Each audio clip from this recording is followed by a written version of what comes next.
Anthony? No, I think your microphone's on mute. I cannot hear you.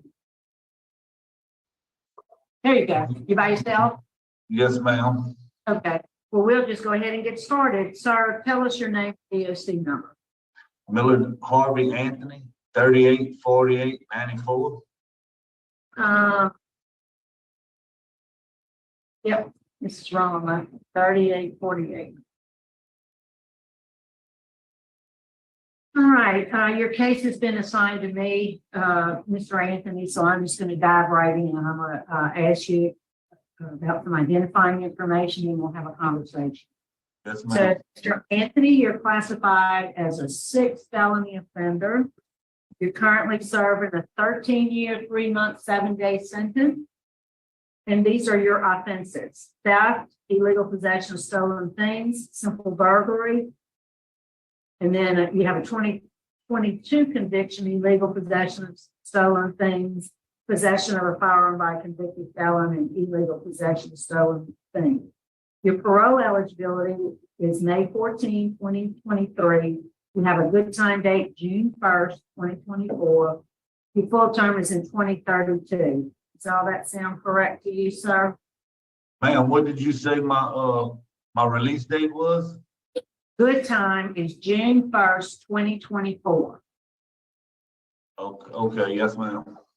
The full term is October 19, 2032. Yes, ma'am. All that sounds right? Yes, ma'am. All right, Mr. Anthony. How many times have you been on supervision by probation and parole? I can't exactly remember, ma'am. It's quite a few times. Well, you're a 6th felony offender, so at least 6 times, you think? Yes, ma'am.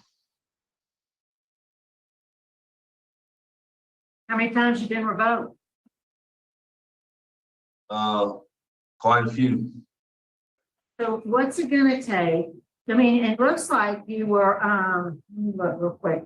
You came back to jail pretty quickly after your last release. You were released to Lake Charles in July of Yes, ma'am. 2020. And you were back in jail by December. Yes, ma'am. So what's wrong? Well, what's been going on in my life, ma'am? I haven't really had much family. I have been adopted. I was adopted by my great aunt and great uncle, and they was 2 old people. And almost my whole family has been drug addicts from the time I was born till now. They're still drug addicts, most of all of them. And my adopted mama was murdered. My adopted father died, and I had nothing or nobody. I'm not trying to make an excuse. I'm just saying that everywhere that I turned to that I had to go, a household that I had to go to was drug infested. And it's almost been like that all of my life. And, now I have a family to go home to. I have a fiance, stepkids. I have a great mother-in-law that's a minister and has her own business. And I got a nice home to go to when I get out this time, and I got a different area to go to. Away from, all the drugs and my family and stuff like that. So let me ask you this. So you were a drug user also? Yes, ma'am. You ever had any treatment? Yes, ma'am. Tell us about when's the last time you had treatment? You went to Bossier? You went to Yes, Sequoia? Yes, ma'am. Did you finish that program? They transferred me. I don't know why. They was taking on ISIS, but they transferred me from the program and sent me to River Bend, and River Bend sent me to St. Tammany. I went to, I think, pre-release there, and then I went to work release, and I broke my hand on work release at Livingston and had to have medical attention and got sent to Hunts. But Yeah, I see you had a medical work release in December of 2019, and then went Yes, to ma'am. February. Yes, ma'am. Then you were, and then you came back to jail. Yes, ma'am. Tell us why you came back to jail on the last occasion. Well, yes, ma'am. I paroled out to Lake Charles thinking that I was going to a better area. going by my stepsister. I went down there and it was just as drug infested in that place as it was down here. So I wind up coming back down here and I got caught up. Drugs are everywhere, everywhere. Yes, ma'am. Are they, when's the last time you've been drug tested there? Probably a couple weeks ago. I've been drug tested here quite a few times and never failed a drug test in urinalysis. You're in work release now? No, ma'am. No. Were you in work release? I was in work release, yes, ma'am. Why are you no longer in work release? Well, I started getting sick, having like sicknesses, dizzy spells, and fainting. Like, I don't know what it is. It's like, I don't know, my stomach and stuff starts fluttering. I get real, real weak and dizzy and start shaking and stuff. And I didn't make it. Are you being treated for whatever that is? I've told them here at the facility, but no, ma'am, this facility is not a very good facility. But when you were removed from work release, it's because you told them you were getting sick. Yes, ma'am, they already knew that. What kind of job did you have last time you were out on the street? Well, I do concrete work and frame houses, ma'am. What kind of work release job were you doing? I was doing diesel mechanic work, working on concrete trucks at several different plants, and I was also maintenance in like 5 different plants. In work release? Yes, ma'am. It sounds like a pretty good job. Yes, ma'am, it is. So tell us about your transition plan. You say, and your future son-in-law is here with us today. I didn't recognize him, but he wants to speak on your behalf. Tell us again about your relationship with your fiance. How long have you known her? Well, probably 5 years. So she's been with you through your ups and downs with your drug abuse? No, ma'am, I'm not gonna say that. She's not with the drug thing. No, ma'am. What I mean is you've been with her 5 or however many years she said, but she stuck by you in spite of your drug abuse. Yes, ma'am. What's your plan for your sobriety once you get out of jail? Well, to be honest with you, ma'am, I don't want drugs no more. I'm 44 years old and I've gave my whole life to the streets and prison. And I ain't got nothing out of this. Nothing but bad. And I've punished not only myself, but my family. And I've hurt a lot of other people by doing things to other people, you know, committing crimes and stuff. I affected a lot of people. And I do feel remorse for that. And I just want to go home, get married, and help raise my stepkids. I just want to try to live a normal life now, ma'am. How old are they? How old are the stepkids? I got a 6-year-old, one just turned 14, and the last one, ma'am, I can't remember his age. Older? Ma'am, no, ma'am, he's younger. Youngest one? He's in the middle. No, the youngest one is 6. I think he's in the middle, and Phoebe's the oldest. Yes, ma'am. Okay. Well, you mentioned victims. I don't think you said you hurt a lot of people. We do have in the record. Well, I'm not saying some victim opposition. Imagine. Yes, We also have opposition from law enforcement. yes, ma'am. Who seems to be very familiar with you since you're a 6th felony offender. Yes, ma'am. If you could speak to your victims, what would you say? I would tell them I'm sorry, you know, for doing what I did. I didn't mean to hurt nobody or nothing. And I never really knew what it felt like for somebody to have something took from them until I came to jail and people broke all in my house and stole all my stuff.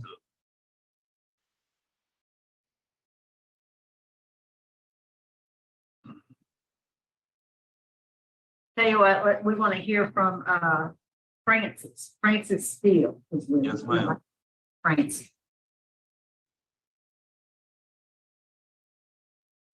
Good, I'm here. Go ahead. We'd like to hear, is it you that I have future son-in-law? I guess they had that wrong. Yeah, he's Tell my, us- I'm his future mother-in-law. How about that? There you go. Okay, I'll fix it. Is it, so go ahead and tell us what you'd like us to know. Well, one of the most important things that that really brought me around to Millard's side was the fact I heard him say, I don't want this anymore. I don't want to be here. I just want to have a family and be a normal person. And he said, I don't want to come back. That caught my attention. In my business firm, I have convicted felons with me. And the best one, my best one is my legal defense agent. And she's going into her 5th year with me, and she's a convicted felon. And she has done well. And we have a place for Millard here where nobody knows him. We don't do drugs here.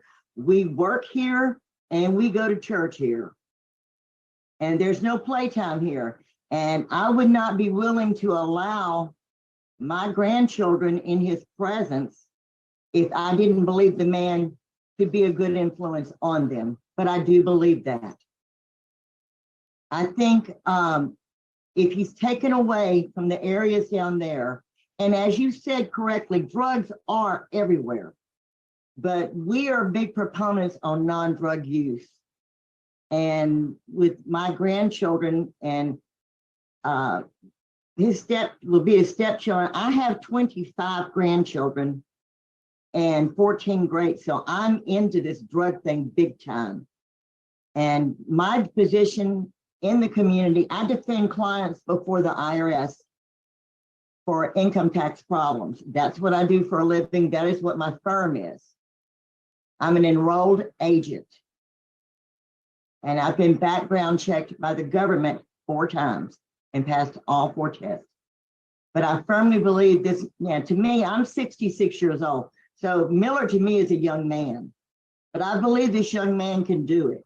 I have faith that he can, and I'm willing to give him grace and walk with him if y'all will allow me to. Well, thank you, Ms. Steele. Your input. Millard, is there anything? Oh, there you are. Is there anything you want to say to us before we vote? I just hope that y'all can find it in your heart to give me a chance to go home to a better opportunity and a different life. Are you enrolled in any program? Ma'am, no ma'am, the programs here, they only have one program and very little people attend it. There's nothing here at this jail for you. There's nothing here. There's nothing here for you. What do you do all day? Lay in the dorm and read books. Have Bible study after lunch. Well, good. Okay. Can I ask you a question? Sure. Were you at Steve Parole in 2018 Yes, ma'am. complete the program? I completed the program. I was in what you call a self-study program. I worked at the mechanic shop, working on their cars. Listen to me. Yes, ma'am. Did you roll in the Steve Parole substance abuse treatment program? And did you complete all phases of that program? I completed all phases, ma'am, and turned in my books. And before I could graduate, I got transferred. They was transferring people from there due to ISIS. They was taking on ISIS. Okay, but you just studied books on your own, or you sitting in classes? No, ma'am, I was doing what you call a self-study program where you do your own books, and when you're finished with them, you turn them into a counselor. Obviously, that didn't work for you because after that, you came back to jail. Yes, ma'am. All right, That's all I have. All right, well, anything you want to say to wrap it up for us? Yes, ma'am. I know and understand that I've been home several times and got back on drugs and been through some programs and AA and NA and Steve Hall and a few more programs, ma'am, but I'm really through this time. I don't want drugs no more. I don't want this life no more. And when you're through, you're through. I mean, it might take a while for you to be finished, but I'm finished. I don't want drugs no more. I've got nothing good out of it. It's taking everything away from me, from my life to my, the decent family that I did have. I lost them to prison. I've lost everything. And now I have a wonderful and beautiful family to go home to, somebody that's willing to give me an opportunity. And I would like to have that opportunity, ma'am, if y'all can find it in y'all's heart. Thank y'all. Okay, I don't know what to do with you, Anthony. Your record is terrible. I mean, I understand, you gave it some of your family background, which is unfortunate. I can see how you could get into trouble, but you didn't ever seem to learn from anything. I do believe you could benefit from long-term inpatient, not self-study, but substance abuse treatment. They have a wonderful program at the Steve Paul program. I tell you, based on your record, and I mentioned the opposition that's been expressed. You have a terrible history of supervision. You've been revoked at least 8 times. You have opposition from the district attorney, from the law enforcement community. And I mentioned victim opposition. Your risk assessment score, and that's based on your history, is high, which according to that instrument, you have a high likelihood that you're going to reoffend. I'm going to vote to deny the parole, but I will recommend to the Department of Corrections that you be considered for opportunity for the Steve Well treatment program. If they do that for you, you'll get good time credit for that. And your release date much sooner than what it currently is.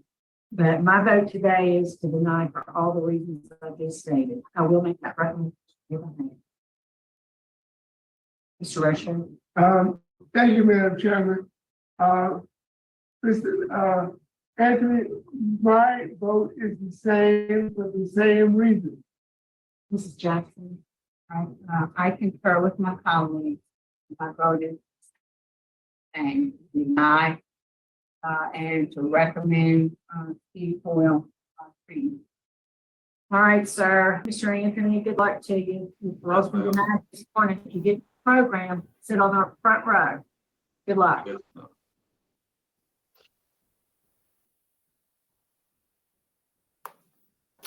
ma'am. So I got to tell you, I was surprised when I saw that man break down in tears, and maybe I'm just a softie, I don't know, but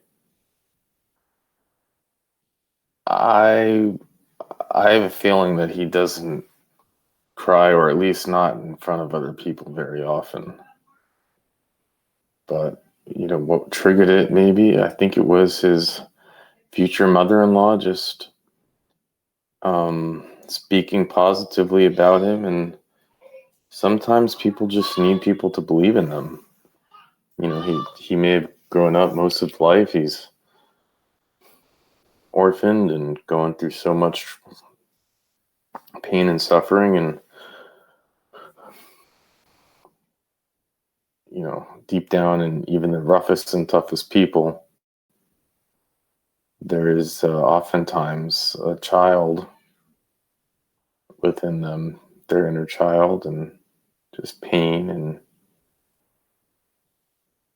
I think we saw that come out.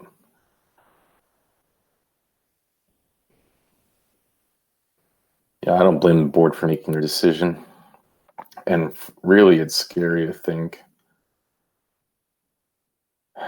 I do hope that his future mother-in-law has the experience and insight, because what a scary thing to think that he might